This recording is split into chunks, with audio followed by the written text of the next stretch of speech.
So let's make a data table. Notice I did video A, B, so glider C doesn't really play into this, right? It's like, oh, there we go. But you'll need to put this number and the uncertainty, right, into a table. And remember that tables are neat. So if you're doing it by hand, you need to use a straight edge, just like I'm using here.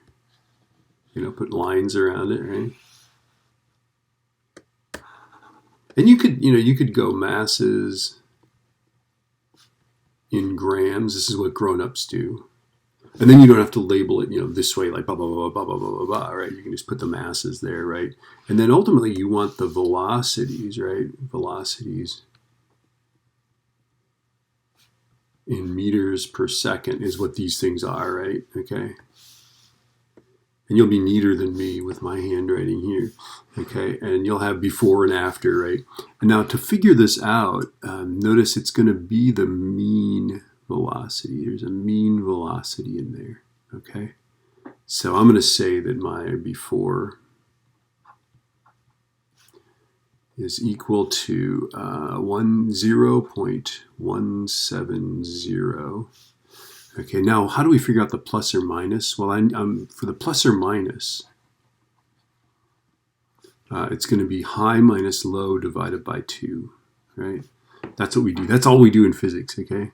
So 0.162, our high is 0.175. So I'm going to go 0.175 minus, and then the low is 0.162.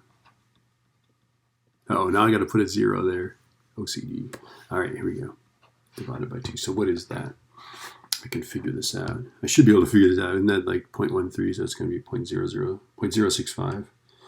But hold on. 0.175 minus 0.162 divided by 2. 0.0065.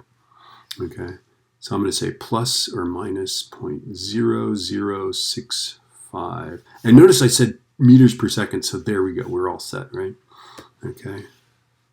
And then after, I'm going to look at this, right? The mean is 0.91, okay? 0 after. And you could do it like a little, like this. Oh, I didn't use a straight edge. All right, it's going to be 0.091 plus or minus, and then after, I'm going to go high minus low divided by 2. And high minus low, let's see, what's our max is 0.095. And the min is 0.088.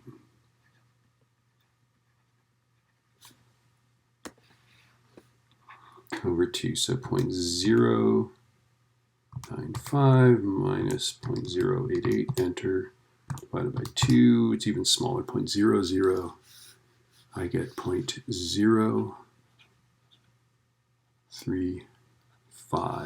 Okay, so that's your data table. It's going to be neat. You're going to label your units, and you can lay it out any way you want. I don't really care, but it needs to have boxes around it.